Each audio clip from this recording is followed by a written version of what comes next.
Hello everyone, আজকে আপনাদের সাথে আমি শেয়ার করব একটা টিউটোরিয়াল ভিডিও।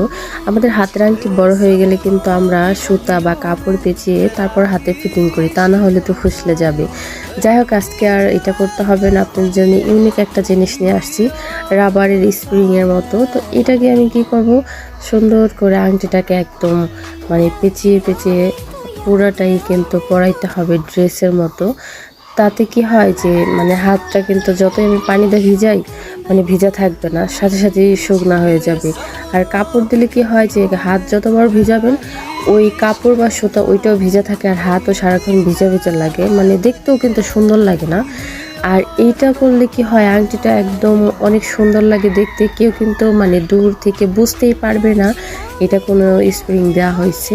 তো আপনারা দেখতেই পারতেছেন যে কত সুন্দর লাগতেছে, ইউনিক একটা জিনিস। আপনাদের যদি ভালো লেগে থাকে আপনারাও ট্রাই করতে পারেন এইভাবে আংটি বড় হলে।